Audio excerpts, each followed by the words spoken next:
hapon po sa ating lahat, lalo na po sa ating Panginoon. So ito po yung kauna-unahan ko po na maghahayag ng salita ng Panginoon. Siguro naman po nakikita niya ako nagpapaawit, nag-opening prayer, testimony. So nagagawa ko po yun, pero yung maghayag ng salita ng Panginoon ay ngayon first time po. At ako'y nagpapasalamat po sa Panginoon sa pribilehiyo na ibinigay niya sa akin. Amen? So, sabihin po natin sa katabi, handa na ba kayo? Handa na po ba tayo? Amen. So, sinasabi po ng Panginoon na anumang dumating sa ating buhay, anumang ating maranasan, maging handa tayo po lagi. Amen? Dahil hindi po natin alam kung anong magiging sitwasyon ng ating buhay dito sa mundo. Kaya nandun lagi yung paalala ng Lord na tayo ay maging handa sa lahat ng pagkakataon. Amen? So, ang aking pong topic ngayong hapon ay pinamagatang kong Get Ready, the End Time is Coming. Amen? So sabi po dito, bago po tayo mag-umpisa, tayo muna po ay manalangin. Dakilang Diyos, nagpapasalamat po kami sa oras na ito. Salamat Panginoon sa mabiyayang araw na patuloy mong ipinagkakaloob sa amin. Lord, salamat sa bawat isang naririto Panginoon, na Lord, Ikaw ay sasambahin nila. Pupurihin ka namin Panginoon sa oras na ito. Lord, kita mo ang aming buhay Panginoon. Alam mo Panginoon kung ano ang mga nasa puso namin, Panginoon. Yung laman ng aming puso, Panginoon. Kaya Lord, sa oras na ito, Panginoon, kami po ay nagpapalinis sa iyo. Linisin mo, Panginoon, ang buo naming pagkatao ng iyong makapangyarihang dugo sa pangalan ni Jesus. Lord, sa oras din ito, Panginoon, Ikaw, Panginoon, ang manguna sa aking buhay. Lord, wala akong karunungan, Panginoon. Pero ang nais ko, Panginoon, yung karunungan mo, Panginoon, ang magamit ko sa oras na ito. Lord, itago mo po ako sa likod ng iyong kalbaryo, Panginoon. Ang labi ko, Panginoon, ay maging labi mo, Panginoon. At ang tanging pangalan mo lamang, Panginoon, ang mahayag sa lugar na ito, Panginoon. So, ang Espiritu ng Panginoon ay sumasa akin, sapagkat hinirang niya ako upang ipangaral sa mga mahihirap ang magandang balita. Isinugon niya ako upang ipahayag sa mga bihag na sila ay lalaya, at sa mga bulag na sila ay makakakita. Isinugo niya ako upang palayain ang mga naaapi, at upang ipahayag ang panahon ng pagliligtas ng ating Panginoon. Amen. So, sabi po dito ay, get ready. The end times is coming. So, sabi po dito sa 1 Timothy 4:1-5, Amen. Sa harap ng Diyos at ni Kristo Jesus, nahahatol sa mga buhay at sa mga patay, alang-alang sa kanyang pagdating bilang hari, inaatasan kita. Ipangaral mo ang salita ng Diyos, pagsikapan mong gawin niyan, napapanahon man o hindi.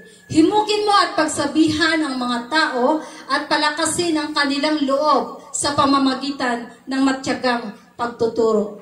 3. Sapagkat darating ang panahong hindi na sila makikinig ng wastong katuruan. Sa halip susundin nila ang kanilang hilig. Maghahanap sila ng mga tagapagturo na walang ituturo kundi ang ibig lamang nilang marinig.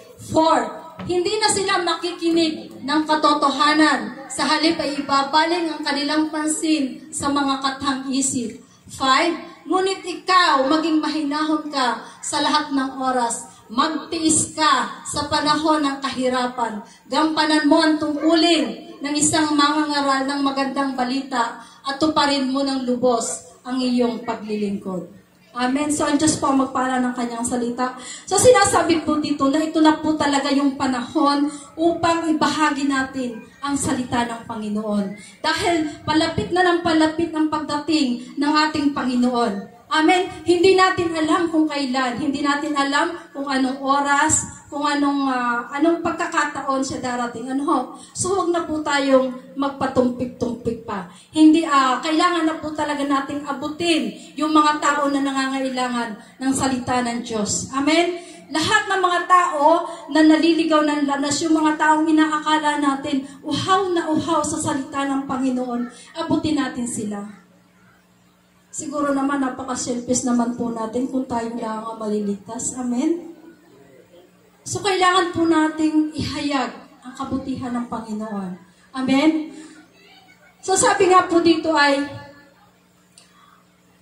himukin natin sila, pagsikapan natin. So ang Panginoon talaga ay nandun na inaatasan tayo. Ano po ang sabi? Ipangaral. So, ipangaral po natin talaga ang salita ng Panginoon. Sabi nga, napapanahon man o hindi, kailangan nating ihayag ang kabutihan ng ating Panginoon. Amen? Sabi nga po, darating po yung time na ang mga tao ay aalisin na ng Panginoon ang kaunawaan upang malaman nila ang katotohanan tungkol sa Panginoon. Aalisin nila yung mga karunungan para sila hindi makasamba sa Panginoon. Amen?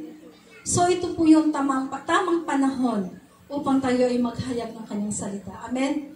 Sabi nga po, naalala ko po yung preach po ni Pastor John Marr, nakikinig ka nga, pero hindi mo ako marinig. So dadating po yung time talaga na kahit anong turo natin ay hindi nila mauunawaan. So di po ba napakalungkot? Nakakatakot na dumating ang Panginoon na tayo ay wala sa Kanya? Amen? Sabihin mo nga sa katabi mo, handa ka na ba? Amen? So handa na po ba tayong lahat sa pagbabalik ng ating Panginoon? Hallelujah. So ako po ay, sabi nga po dito ay, matyagang magturo, pagtyagaan nating maghayag ng salita ng Panginoon. Ako po ay natutuwa sa mga kabataan, sa youth, kasama na po ako doon. Kasi lagi po kami humahayo sa simbad. So, nandun po talaga yung puso nila, ulanin, arawin. Sige lang, punta kami sa simbad. Dahil gustong-gusto talaga namin humayo, gusto namin maraming tao ang maabot ng salita ng Panginoon. Amen? So, ako natutuwa po kina Joy, kina Kayla, kina Gab, lahat po ng youth. Talaga naman pong nag-iinit sa presensya ng Panginoon. Amen! So kung tayo man po ay minsan nakakatanggap ng rejection. Di po ba tayo ay pag tayo ay naghahayag ng salita ng Panginoon, meron tayong nai-encounter na mga pilosopo, ganyan-ganyan. So, huwag po tayong masaktan. Magtiis po tayo dahil ang ginagawa natin ay para sa Panginoon. Hindi ito ginagawa natin para sa ating sarili lamang. Amen? So napakabuti po ng Panginoon sa ating buhay. So sabi nga po, abutin natin ang mga taong nangangailangan ng salita ng Panginoon. Amen. So sabi nga po ay, what is the sign of the end times? Sabi po dito sa, what will come, many come and claim that they are the Messiah. Yun ang number 1. So marami daw pong darating na magpapanggap na sila ang Kristo. Sabi nga dito sa Mark 13, 5-6, sinabi sa kanila ni Jesus, mag-ingat kayo upang hindi kayo malinlang ninuman. Maraming darating at magpapanggap na sila ang Kristo at ililigaw ang marami. So, totoo po yun. Sa panahon po ito ay marami talagang talaga po nag-claim na sila ang Kristo. Marami diyang impostor na sabi ako ang Kristo. Kasi kung ano yung ginagawa ng ating Panginoong Jesus, nagagawa rin nila. So ako po, minsan po ay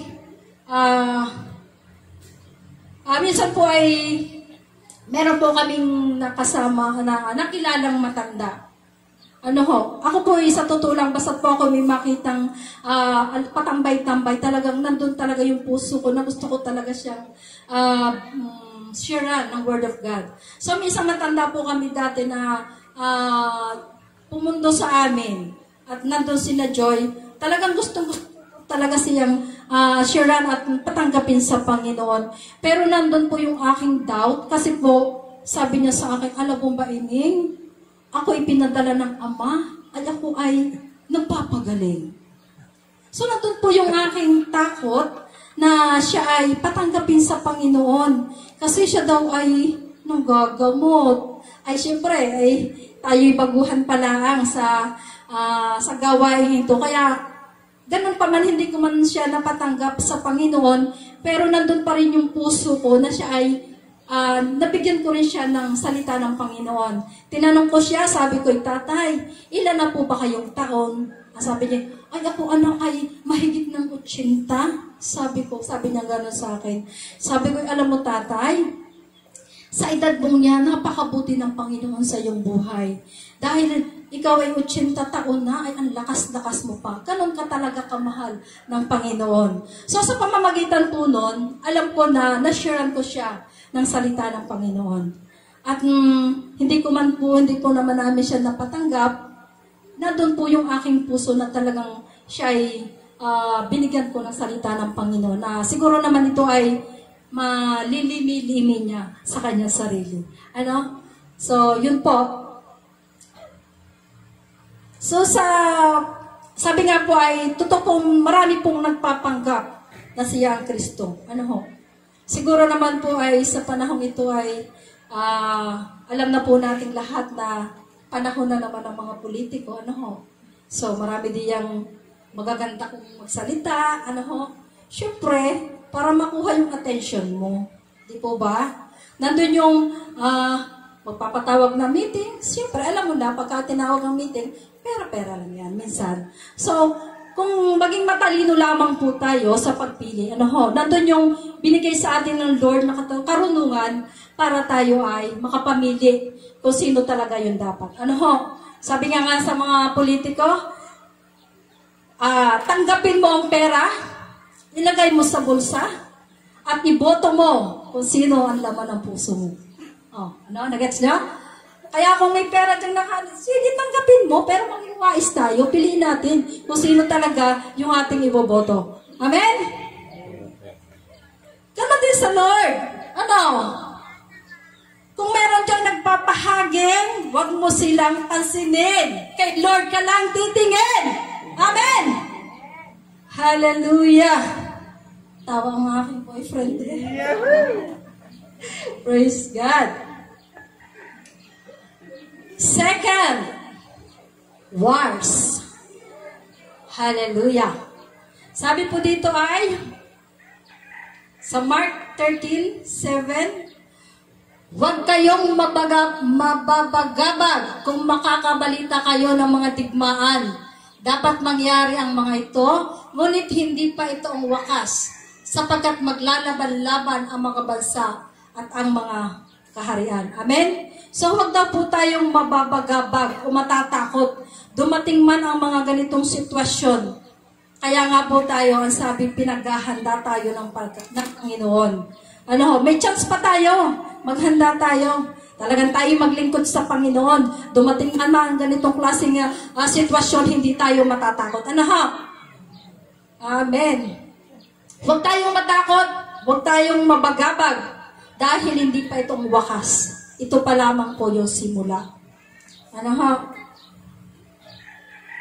So, kailangan po tayo ay talagang magbabad sa presensya ng Panginoon. Ano mang problema, ano mang suliranin, ay kaya-kaya natin lahat itong lampasan. Amen? Third po, earthquakes in every part of the world. Sabi po dito sa Mark 13:8, lilindol sa iba't ibang dako. Lilindol. So, totoo po yung nagaganap na nga talaga ang paglindol. Kahit sa ibang bansa, talagang nagaganap na. So, naalala ko po yung lindol sa Batangas. Nung time na yun ay talaga yung aking anak ay takot na takot at tumawag sa akin. Sabi, Inay, anong lakas ng lindol at anong tagal ng yanig? Sabi gano'n. Sabi ko, anak, magtiwala ka lang sa Panginoon. Hindi kanyang pababayaan. Parang ang lindol sa Batangas na hindi lang umabot ng linggo. Months, ano po. So, ganun katagal niyanig ang Batangas. Pero hanggang ngayon yata ay nakakaramdam pa rin ng panakanak ang pagyanig.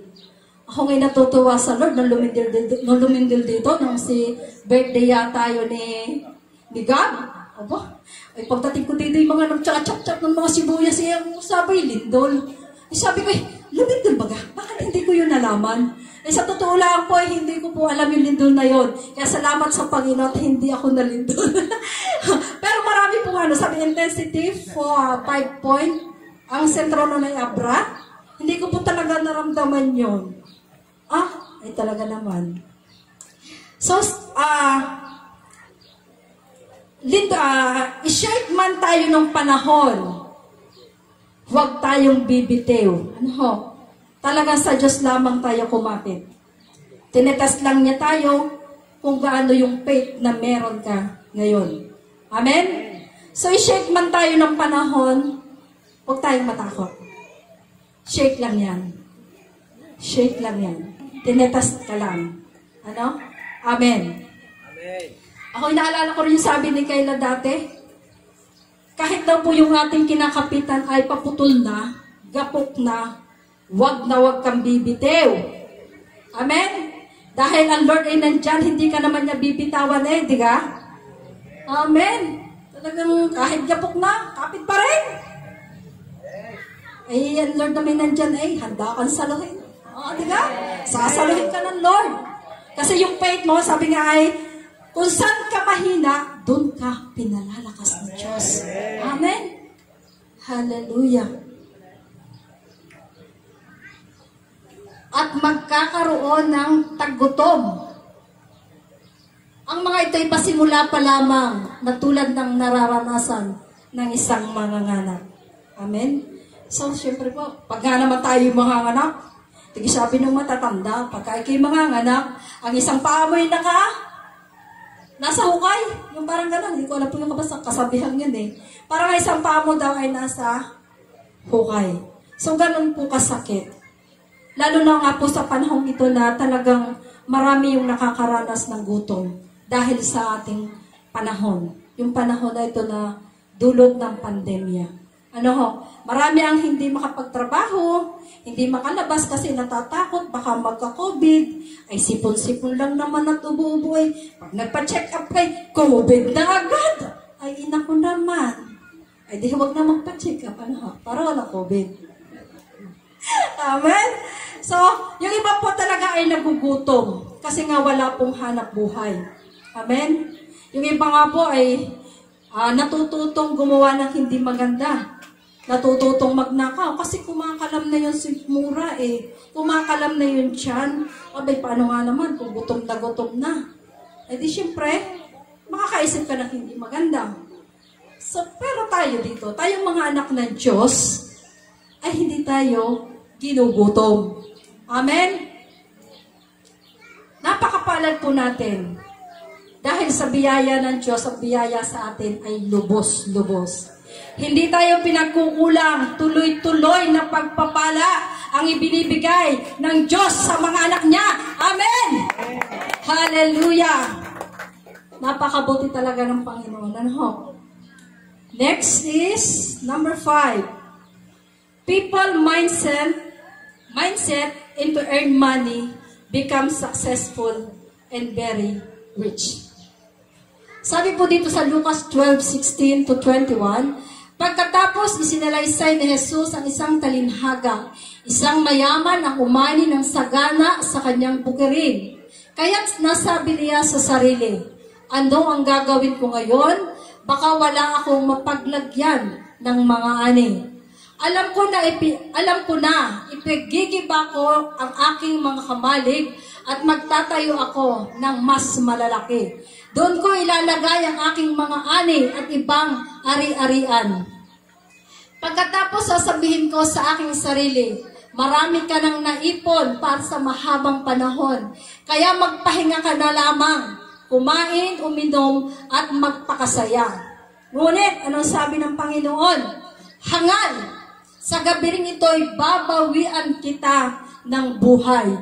Kanino ngayon mapupunta ang mga inilaan mo para sa iyong sarili? Ganyan ang sasapitin ng sino mang nag-iipon ng kayamanan, ngunit dukha naman sa paningin ng Panginoon. Amen? So ikaw man yung pinakamayamang tao sa buong mundo, kung wala namang Kristo sa puso mo, masaya ka ba? Ha? Masaya ka ba? Kung ikaw man yung pinakamayamang tao, pero wala namang Kristo sa puso mo. Di po ba hindi po masaya? Hindi mo may enjoy yung iyong kayamanan. Ikaw ba ay tumutulong sa mga nangangailangan? Pag may lumapit ba sa iyo, binibigyan mo ba siya ng walang porsyento? Amen? Hallelujah.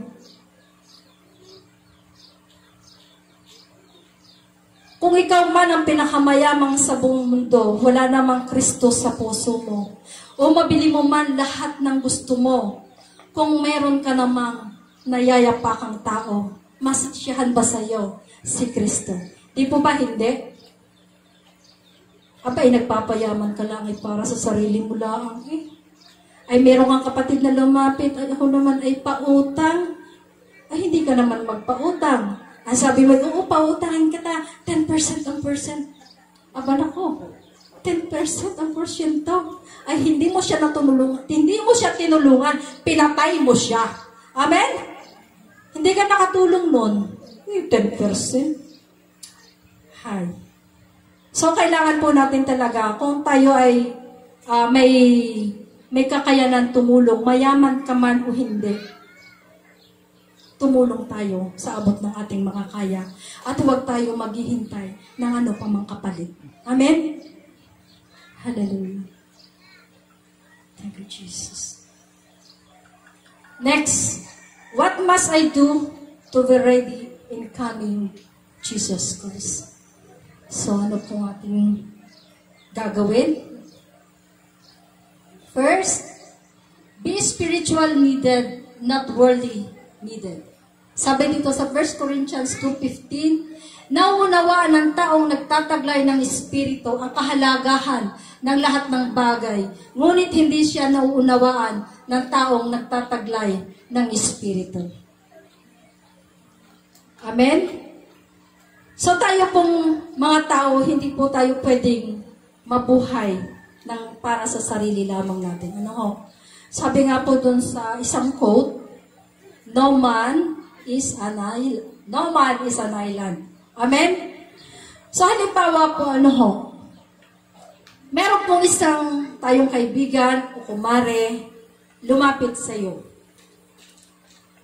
Yung paglapit niya sa iyo ay hindi naman siya mangungutang o sa ano pa mang bagay. Lumapit siya sa iyo dahil may nakita siya sa iyo na hindi nakikita dati sa iyo. Naintindihan po natin? May nakikita sa iyo na hindi dati nakikita sa iyo. Ibig sabihin lamang po, may pagbabago na sa buhay mo. Yung dating ikaw ay palamura, yung dating ikaw ay madamot, yung dating ikaw ay kung magmura sa mga anak ay abot hanggang kapitbahay. Ngayon ay wala na yon. Kasi binago ka na ng Panginoon. So yun ang nakikita ng taong ito sa iyo. Nag-iba ka na. So dumapit siya sa iyo upang mabago rin ang buhay niya. Ay di pagka may time share din. Ano? Share the Word of God. At pagka na na-sharean mo, ay kapatid, sumama ka sa akin pagsamba. At mararanasan mo kung ano yung nararanasan ko ngayon. Amen? Hallelujah. Dati po ako ganyan din eh. Talak ng talak. Sa dami pa naman ng aking anak, sunod-sunod, sabi nga ng pinsa ko, aba, ay sunod-sunod ang walang dila. Ay, paano nga po, hindi pa nagsasalita, bay, kasunod na uli. Ako'y ganun po, pero nung ako po ay nakakilala sa Panginoon, nawala pong bigla. Ano ho, nandun na talaga yung pasensya ko. Kahit ako'y nahirap. Natawa si Grace yan. Talaga namang, alam na alam niya. Talaga pong lahat nung talaga po ako'y nakakilala sa Panginoon, talagang lahat yung aking ugali ay inalis ko. Inalis ko po yun. Kahit nung time na yun, sabi ko, kahit sa asawa ko, walang ginagawa ang asawa ko, nagagalit po ako dyan. Ay ngayon po hindi. Siya ang galit, pero ako hindi. Di ka po? Siya ang galit, pero ako hindi. Kaya galit sa akin? Nako, nilalambing ko pa yan. Aba, syempre. Tawa si Tutoy. So, ganun po, talagang mababago po yung buhay natin pag tayo ay sumunod sa Panginoon. Amen? Hallelujah. Number 2, always communicate with God through prayer. Pray not because you want something, but because you will talk to God about your worries, doubts, fears, and stress in life. Amen? So, manalangin ka hindi dahil gusto mong humiling ng mga bagay sa Panginoon. Kundi dahil gusto mo makipag-usap o magsumbong sa Panginoon. Sasabihin natin sa Panginoon, Lord, alisin mong lahat ang aking alalahanin. Lord, alisin mo lahat yung aking mga worries. Alisin mo lahat yung aking pagdududa, Panginoon. Palitan mo ito ng mga kalugod-lugod sa iyo, Panginoon. Hindi po tayo mananalangin lang tayo, Lord, gusto ko nito. Bill mo ko nun, bill me ko yan. Huwag po tayong mananalangin ng ganun. Kasi alam ng Lord kung ano ang gusto mo. Kaya ibibigay ng Panginoon kung ano yung nais mo. Hindi ka nagsasalita, alam na ng Lord kung ano yung bibigay sa'yo, yung hinihiling mo sa Kanya. Amen? Hallelujah. So, kailangan po lang talaga nating manalangin, heart to heart with God. Kung kailangan nating lumuhod sa Panginoon, kung kailangan nating umiyak sa Panginoon, do it! Wala namang kawalan, diga? Sabi nga ng Panginoon, kung ikaw ay luluhod sa akin, iiyak ka sa akin, yung luha mo, sasaluhin ko yan, bibilangin ko yan. Para ikaw ay aking pagpalain. Amen?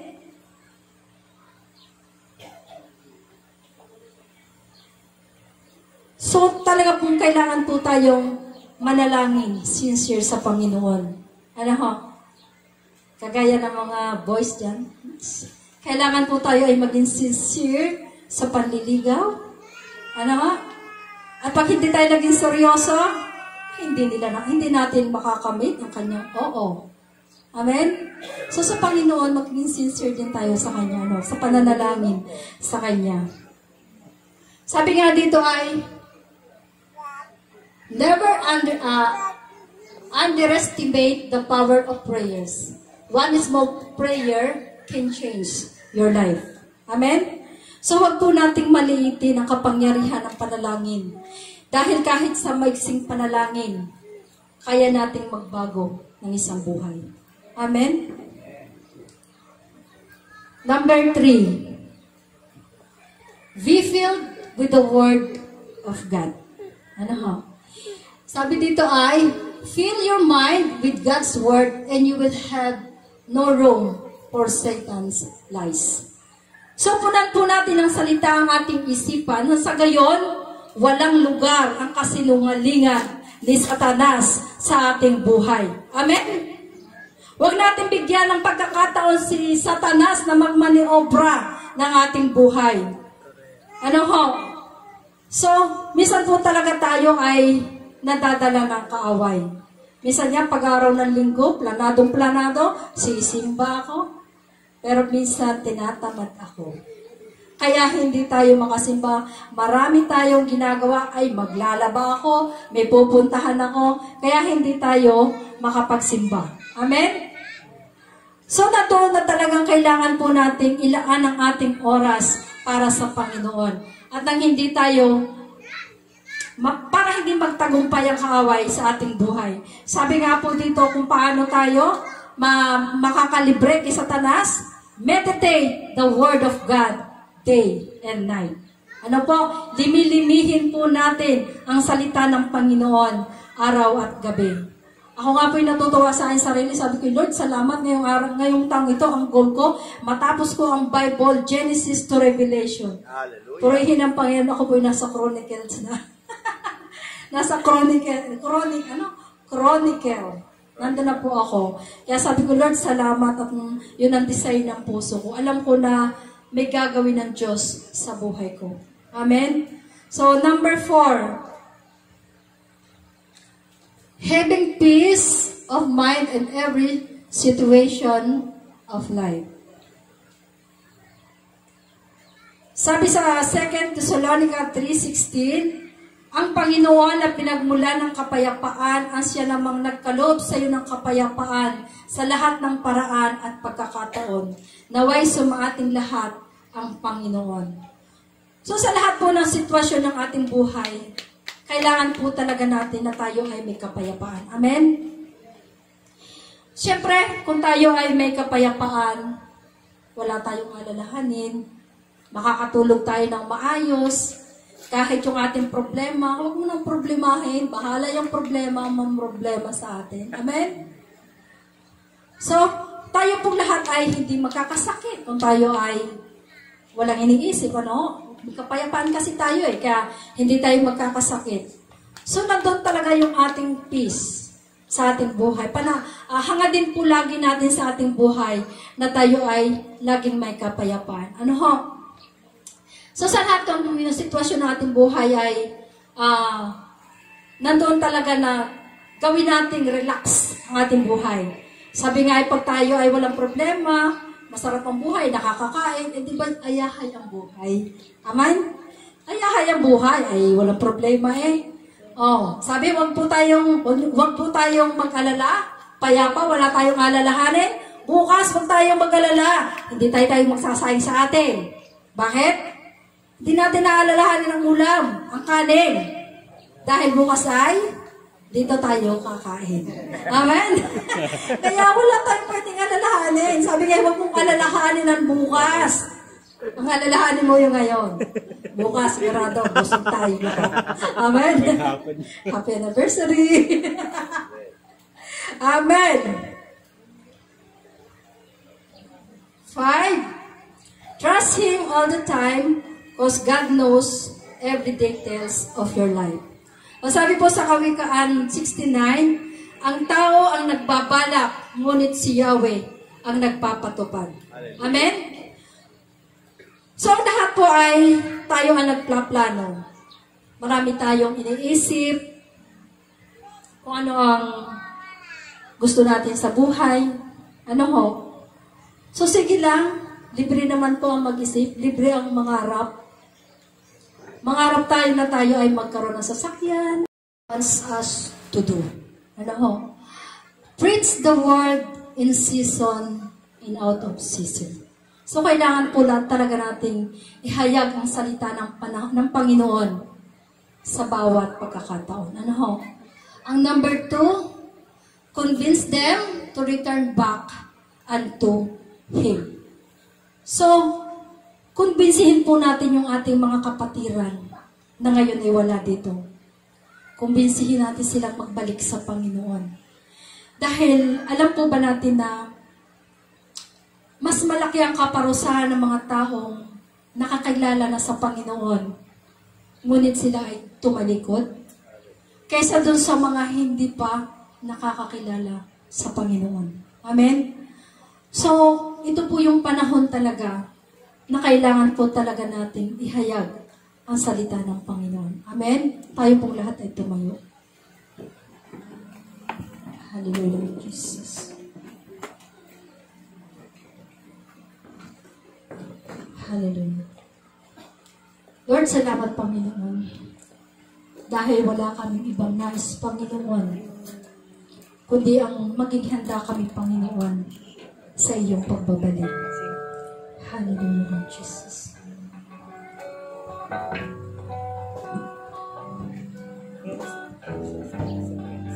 Thank you, Lord. Napakabuti mo, Panginoon, sa buhay ng bawat isa sa amin. Jesus.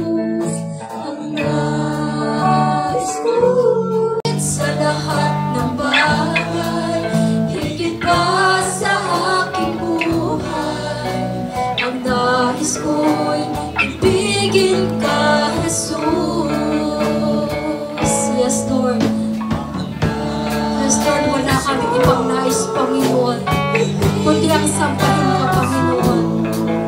Lord, wala kaming ibang nais, Panginoon, kundi patuloy ka namin purihin sa aming mga buhay, Panginoon. Lord, salamat, Panginoon, sa buhay ng bawat isa, Panginoon.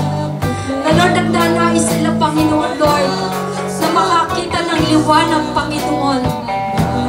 Lord, ikaw ang Diyos na patuloy namin sasampahin sa aming mga buhay, Panginoon. Lord, hindi namin alam, Panginoon, kung hanggang kailan, Panginoon, ang wakas. Pero salamat, Panginoon, dahil inihahanda mo kami, Panginoon. Ano mang maging sitwasyon, Panginoon, Lord. Salamat, Panginoon. Thank you, Jesus. Higit pa sa aking buhay, ang nais ko'y ibigin ka, Jesus. Minsan pa ang nais ko, ang nais ko'y ibigin ka, Jesus. Ang nais ko'y ibigin kang lubos. Higit sa lahat ng bagay, higit pa sa aking buhay, ang nais ko'y ibigin ka, Jesus. Ang nais ko'y ibigin ka, Jesus.